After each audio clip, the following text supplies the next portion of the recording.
Hi sewing friends, welcome to my sewing room. My name is Beth and it's nice to be sewing with you today. If you're new, welcome. Today I'm working on a new quilt. I'm making these blocks, half log cabin blocks, using leftover strips from my scrap basket and some white strips. I'm alternating those. And I'm making mine on a foundation, a phone book paper, which is thin. I don't know if you can still find phone books. I have one phone book and it'll probably last me my lifetime.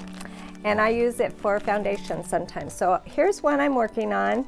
I cut my papers 8 inches and my strips can be any size. I just want to make sure that they're just a little bit bigger or exactly 8 inches. I tend to go bigger and then I trim it down. You can also do this block without a foundation and make all your strips the same. And in this one I used a 2.5 inch and then the strips are 2 inches and that turns out to be a 9-inch block. So you can do it either way. I like the different size strips. I think it makes a more interesting quilt. So let's get started.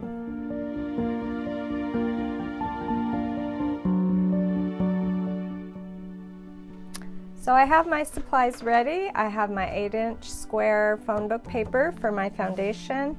I have my 2.5-inch square for the corner here, and just note, these strips and squares can be any size. The paper can be any size. This is just what I had.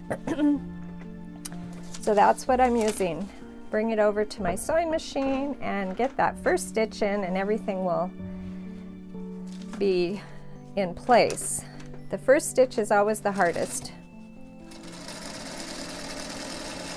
because that little square wants to move around a little bit. I tried pinning, but the pin was kind of in the way, so I didn't do that later. So I might press now or after the next stitch, but make sure this is at least finger press that open so you can add your next white strip.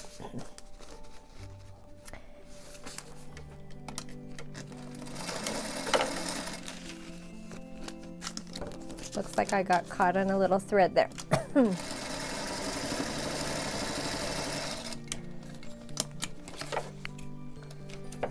This particular block does not lend itself well to chain piecing because these papers are kind of unwieldy. And then I just trim, and as you can see, sometimes that piece hangs over and I can go back and trim that if I want, especially with white. So I'm going to go to my ironing board and I'm going to press that open and add some colored strips in there.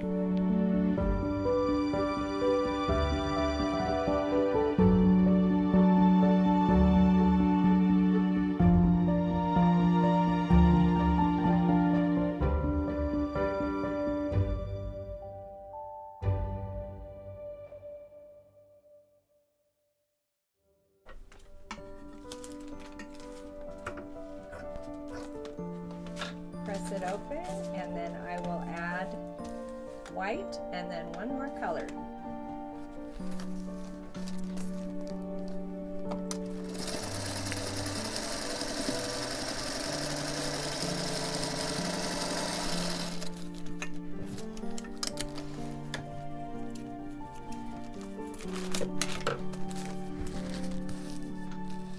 And see, I only have a little bit left of room on this 8-inch square, so when I add my next strip I will probably be moving it over a little. I don't want this outside strip to be so narrow that it falls into the seam. So that is why I use this foundation. I can pretty much adjust as I go along, and I have my 8 inches right there to follow.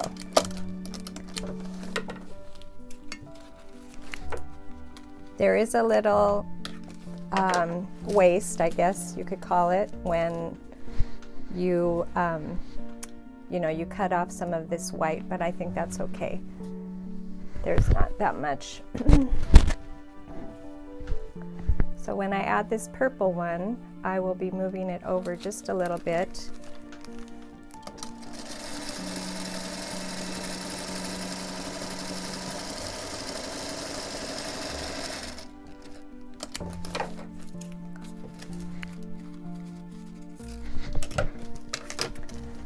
And then I open it up and make sure that I covered the paper, which I did.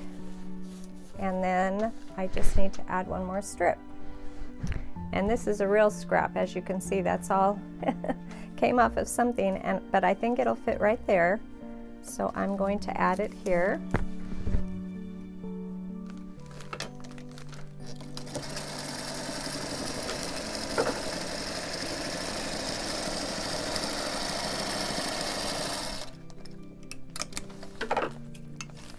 Now we will press and we will trim it to 8 inches.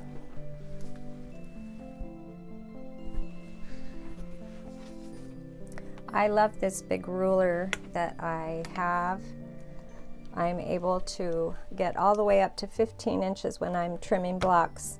So I'm kind of centering it, deciding where I want my block to be, what I want to trim off. And really, it doesn't look like I need to trim very much, does it? So there's not that much waste when you use this foundation. And there's my block. Here's another block that I'm finished with, and I really like using this paper foundation because it gives me a guide as I go along, especially when I'm using different size strips from the scrap basket. It gives me a visual as I'm going along. But you can also make the block without a foundation, and I think I misspoke originally. That square should be 2 inches in the corner and all the strips are 2 inches wide. And when you're finished up, it will be 9 inches. Of course, you can make it just a little bit bigger and trim it down, just so everything is exact and you don't have to worry about the size. Well, thank you for joining me. I have fun sewing with you. See you next time.